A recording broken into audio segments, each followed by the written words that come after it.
Good morning, and welcome to a whole new season of John Works Too Much. I'm so excited to tell you guys what we're about to do. You see right now, if you're a visionary, you can use your imagination, your thinking caps, and you can look into the future and see a beautiful house that's going to get built there. It's going to be 2-story. There's going to be a huge covered porch on the back. There's going to be a 2nd-story deck and then a covered porch up above that.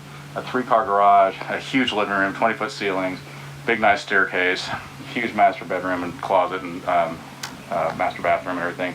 And then this is sitting on 15 acres of land out in the middle of nowhere, and it's so peaceful. Listen, no trains, no cars, no nothing, just peace.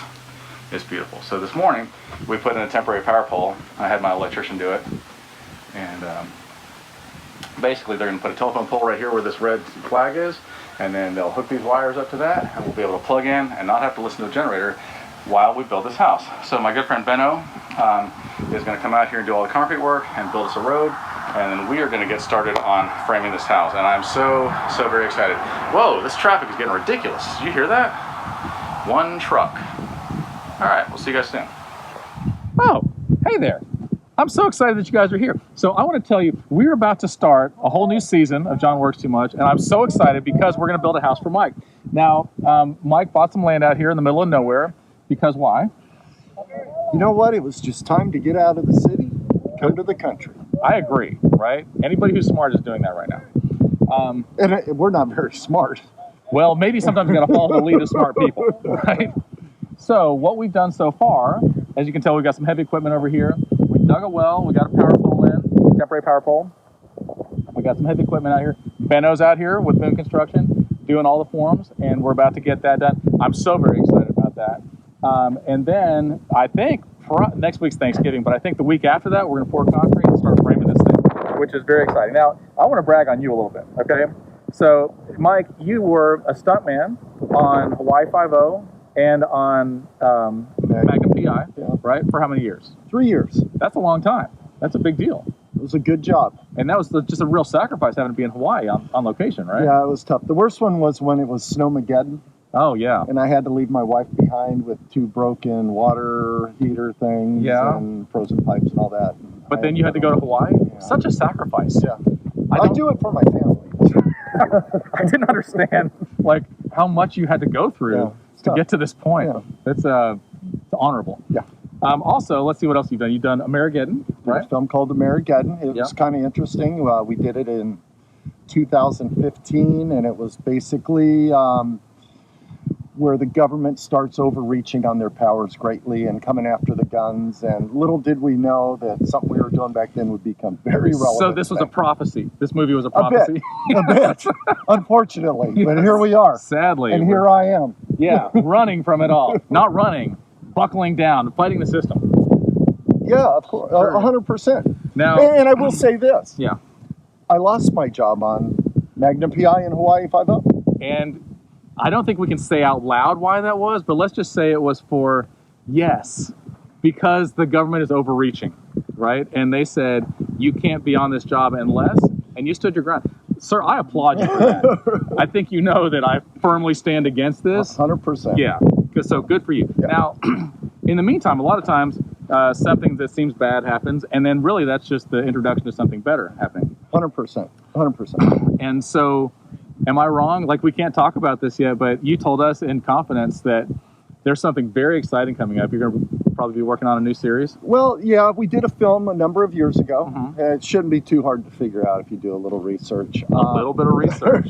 Mike Norris, by the way, ladies and gentlemen. And we have an opportunity to turn it into a TV series, so we're working hard to get that all done, and hopefully March, April of next year we'll be filming a TV series. This makes my heart sing. Yeah. This makes me so happy. Like, I love it when people are successful, and I love it when things come together. And it's a good series too. Like, it's a good, sweet series about faith. Because that's what I did after I was on Walker, Texas Ranger. Yeah. I wanted to make films that glorify Christ. Yeah. And we did that. High five. Yeah, high five. And so, yeah, this would just be an extension of that we've done. And very excited about it.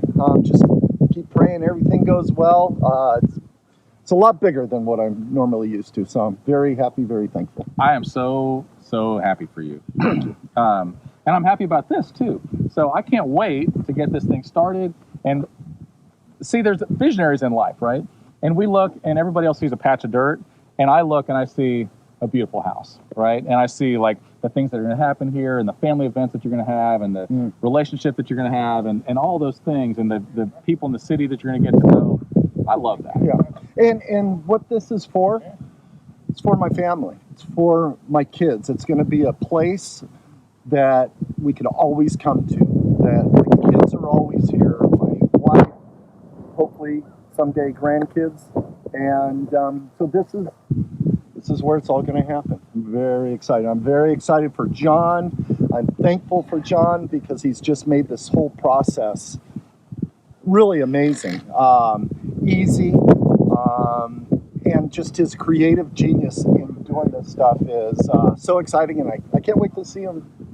It's going to be wonderful. So I'm so happy that you guys get to be a part of this and watch this process happen. You're going to get to see every step of the way and how we build a house from nothing, from a patch of dirt, digging a well, bringing in power, doing the dirt work and everything. And so welcome to a whole nother season of your life.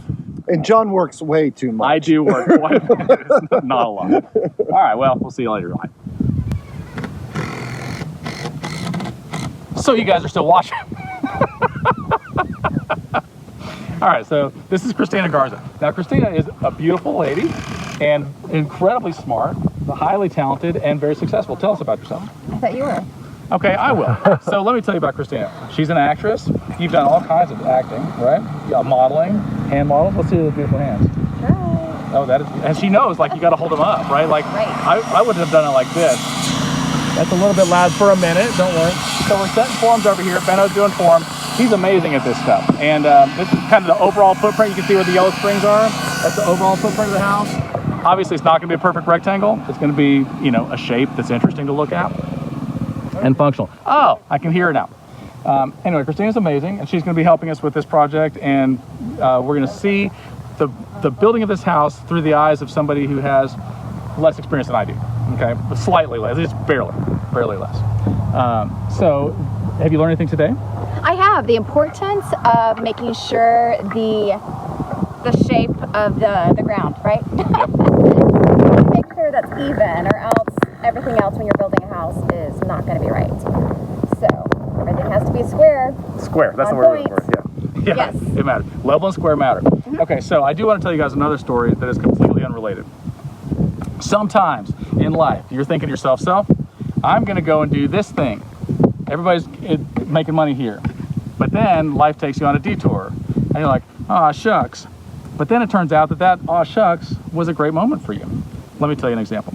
So on the Oregon Trail, everybody was on the East Coast of the United States. And they're like, we're going to go to get California gold, right? The gold rush. Mm-hmm.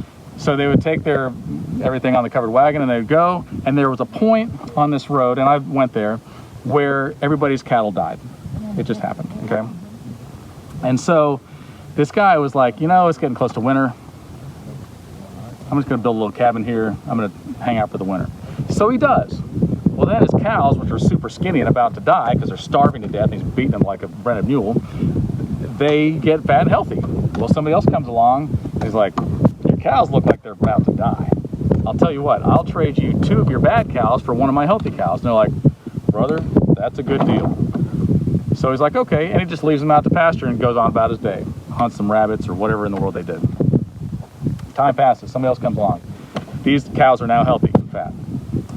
Brother, your cows are about to die. I will trade you 2 of your ugly cows for 1 of my pretty cows. And they're like, okay. This went on. Fast forward through time, he had 500,000 head of cattle.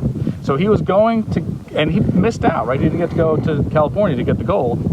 But instead he ended up far richer than all the other people that were trying to get the gold. So sometimes in life, the detours are really your destination.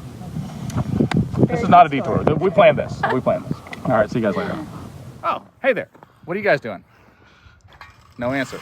All right, so what we're doing is we're putting rough plumbing in for this house. And a lot of you probably don't know what that means. It means that whenever you pour water down a drain, it has to go somewhere. So we're gonna have a septic tank over where that pile of dirt is, which is gonna be amazing. And then we're putting what's called a trunk, which we'll show you later. all the way down here, and then we'll put branches out to the different, where the different things are, toilets and sinks and washing machines and all those things. So Steve Lux is over here working hard. He's with Power Rooter Plumbing, and he is the best plumber I know. Like, he knows so much stuff about so much stuff. His entire life he's been plumbing since he was this big, and then his dad was a plumber before that. So, like, dude knows about plumbing. He's amazing. Now, I know about plumbing. tell me about it. Poop Yep. goes downhill. Got it? Hot water, Don't bite your fingernails. important. Hot water's on the left. Or right. Usually the left. Okay. So did you know that if you say the word oranges, like your shirt, oranges, really slowly, it sounds like you're saying gullible? Try it. Oranges. Slowly, though. Oranges. Do it again. All right. So the other day, I was feeling really lonely. It's around the holidays right now. It's how you get lonely and sad. And like, I cry a lot inside mostly inside my heart where you can't see it. But I was like, I want to go somewhere. I just want to hear somebody say I love you, even if it's my own echo. So I went to the Grand Canyon quickly, and I was like, I love you! And I waited for an awkwardly long amount of time. And then I heard, I have a boyfriend. I was like, great. Thanks. That's it. Good morning, or as I like to call it, good afternoon. It's been about 28 minutes. We saw you working hard over here, Steve. Tell us what in the world's going on. We're at Mike Norris's house out in the middle of nowhere. Is that Chuck Norris's son? That is Chuck Norris's son. Sweet. He's an awesome guy. Highly talented, super nice, just like a genuine dude that I love very much. Anyway, carry on. Tell us what's going on here. Basically, we come out today for John. We got great weather. We put in a new plumbing system. We got a master bathroom. We got a hall bathroom. We got a kitchen over there. We got laundry. We got an upstairs. We got all kinds of good stuff going on here.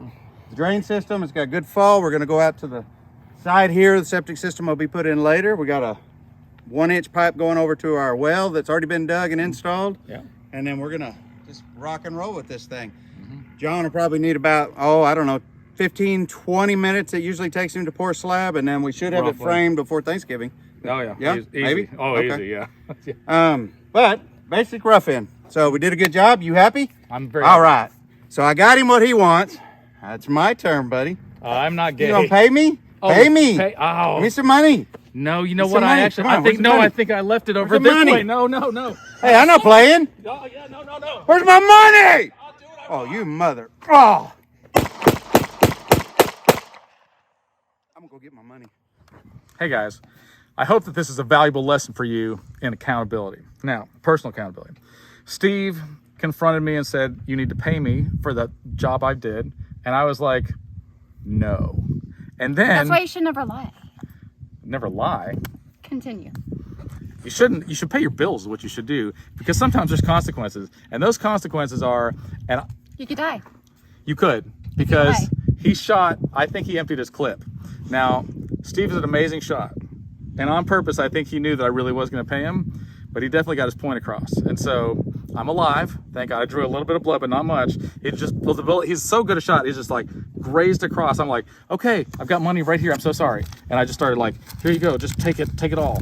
And then I was like, and here's my bank account information. Right. All right. So this reminds me, you're smart, Christina, right? I try to be, at least. Do you think that we need more programs in the world? Absolutely. So what I say is, like, we need more programs to help the poor. We need more programs to help out people in general, like help them to do things. Do you think we need more programs? I don't think so. You don't think so? I don't think so. Tell me why. I think we have plenty of programs already. No, I want to know this because I completely agree, but I want to hear your opinion. No, this is not the time to hear my opinion. It at the moment. is. I love Absolutely it. not. Continue. I will tell you my opinion, okay? This is what I think.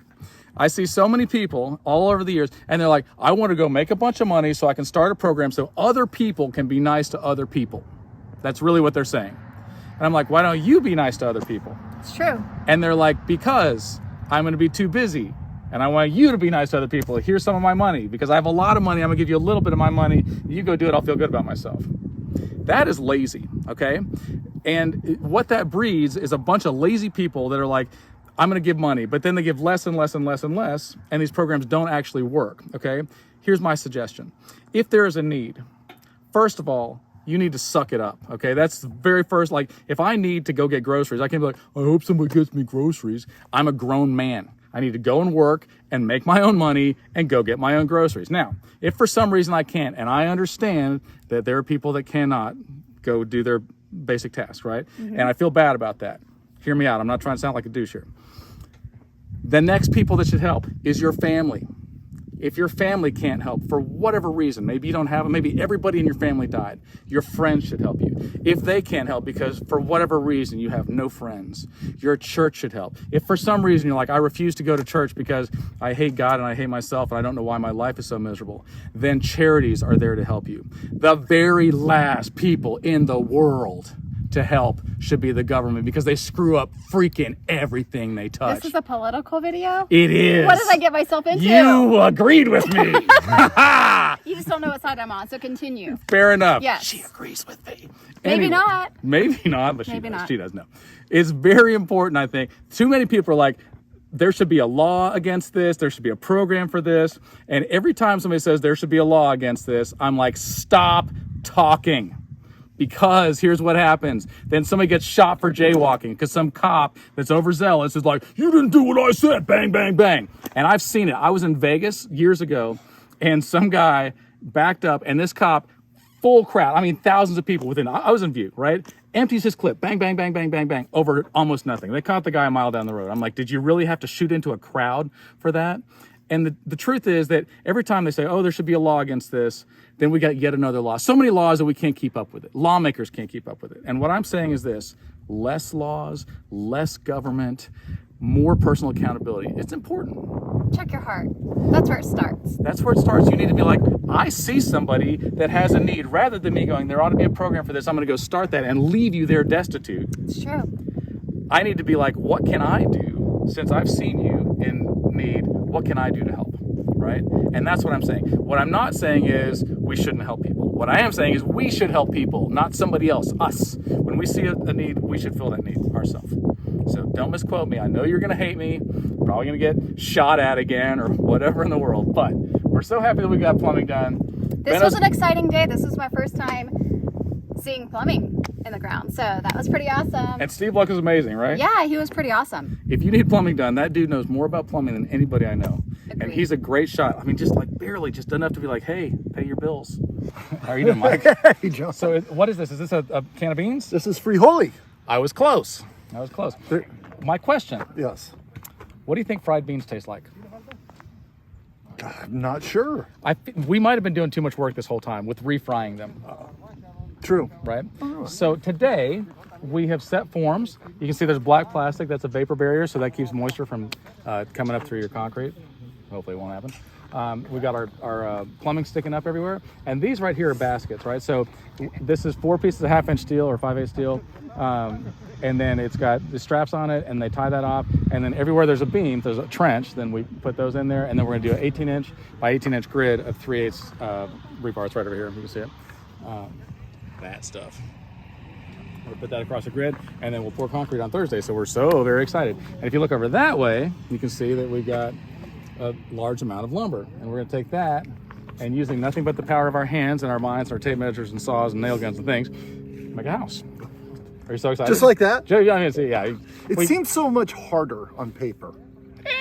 But then we come out here with you, and it's just like, let's just build a house. Yeah. No big deal. No, it's not a big deal. All right, so, Mike, Yes. I'm thinking we talk about manna. Tell me what you know about manna. Manna or mana? Manna. I don't know about manna, but I know about mana. Tell me about manna, I'll tell you about manna. Mana from heaven. That's the one, yep. Yeah. I want to hear your manna, though. Okay, well, I mean, obviously I don't know how to pronounce anything because I'm dumb, but, That's okay. I'm dumb and I don't understand it. well, here we go. So, when the Israelites were out in the desert, they left Egypt, they were out in the desert, and then they complained, we don't have any food. And God was like, I will provide your food for you. And so every morning they would wake up and there was manna all over the ground, right? Manna. And they would collect that and then they would eat it, but it wouldn't save to the next day, right? So if you thought, oh, it's everywhere, we're just gonna get as much as we possibly can, it would spoil before the next day. Except on the Sabbath, and then they would collect it and it would stay good for 2 days. It's like God was like, hey, I've got a plan here. Trust me, I need you to understand that every day I'm going to give you what you need. And in our Lord's Prayer, it says, give us this day our daily bread. It doesn't say give us enough to last for the rest of our life. It says every day you're there to provide for us. And so I think, especially during the holidays, it's important. Wait for it. Quiet on the set! He's kidding. He's kidding. He's kidding. He's working hard. We're not. Wait for it. Okay, I think that's over. All right. So during this holiday season, I think it's important. It's now I'm not saying be wasteful. Okay. But I think it is important. There's some of us that are more tight-fisted with our money, to maybe just relax that grip a little bit, and you receive with an open hand and give with an open hand, because God will give you more tomorrow. Once again, I'm not saying be wasteful, but what I am saying is be generous, be kind. You know.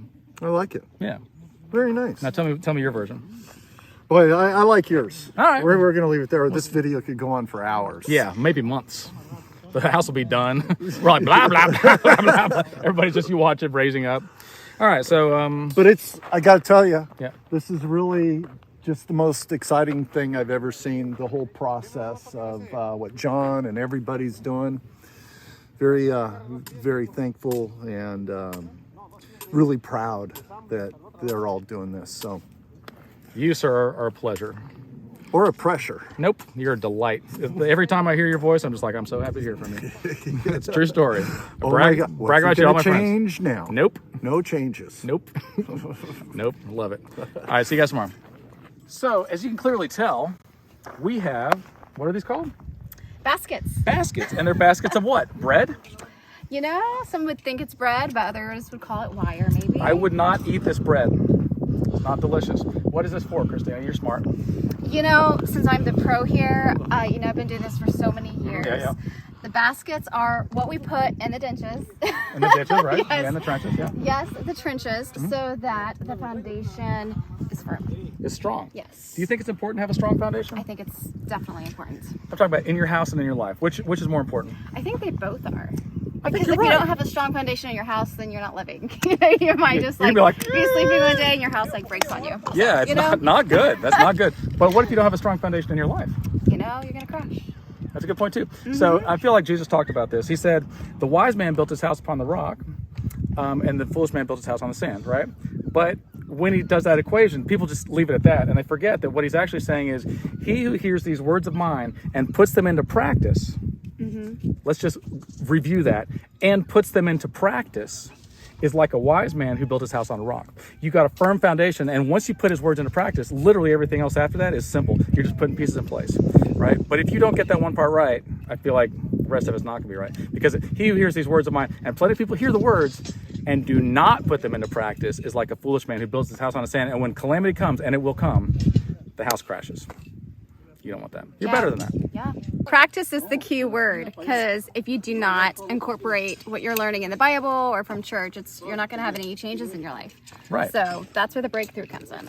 I saw a comic strip years ago, and it had some bees talking. I know you don't like bees.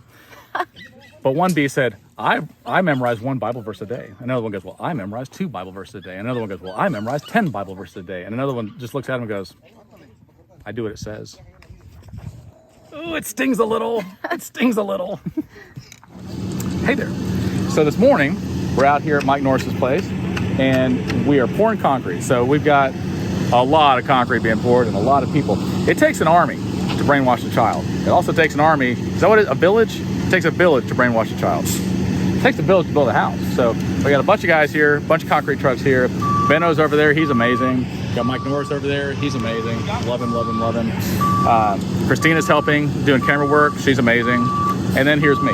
So that you guys know, a lot of people don't know this. Concrete is made up out of cement powder, sand, gravel, and water, okay? So they mix all that together in a concrete truck. They have an irritating noise that beeps when they back up. They mix that up and they dump it out. Now there's things you can add to it. You can add fiber, you can add calcium, make it dry faster and things like that, but we're not doing that because it's a beautiful day. So then they take that, they pour it in here. We got forms set, they're sturdy forms. And then they pull it into place. They screed it with a screed board, or they've got aluminum ones or magnesium ones. And they're very straight, and they screed that and get it kind of level, and then they got a bull float. You can see this guy over here in the orange. He's finishing off the edge, but he's got a bull float too, and it's about this wide, and they smooth it. And then we'll put a whirly bird on it, And a whirlybird, they kind of walk behind it once it gets drier, and that'll smooth it out. Because we're gonna have finished concrete floors everywhere, no actual like tile or laminate or carpet or anything like that. So we're very, very excited that we're making progress. Tomorrow we're gonna start framing. That's what I love, and we're gonna make some stuff. So see all this lumber over here? Tomorrow that will start to become a house. So this is kind of interesting in case you haven't seen concrete poured before. You can see it's all lumpy, all the gravel's there, right?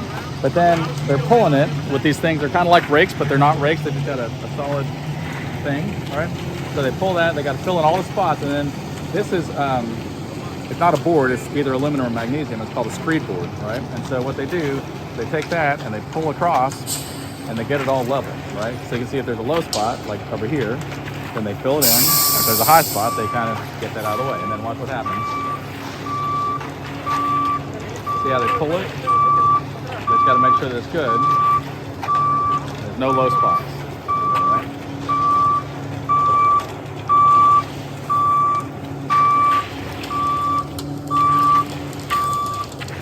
So once they do this, then they'll get the bull float. And see this guy over here with the orange, he's going to get out a bull float. This will be a slightly longer video, but it's worth watching. So that bull float is actually pretty lightweight, but it's very long, obviously. And so what he's going to do is he's going to smooth across, and all that honeycomb-looking concrete is not pretty right now, but it will be because he's going to smooth that across, all right? You can tell this is screeding, but it still looks lumpy. And then, hey Mike, what's up? And then he'll get the bull float and he'll smooth that across, right?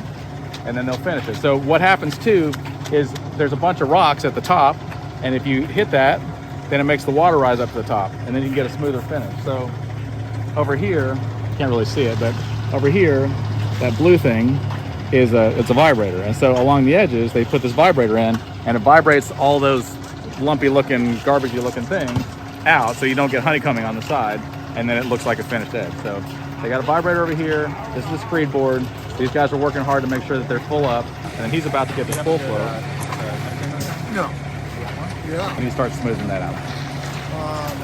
Here in a second. What's up? All right, so we got the concrete poured yesterday. So excited. They took the forms off, and that's great.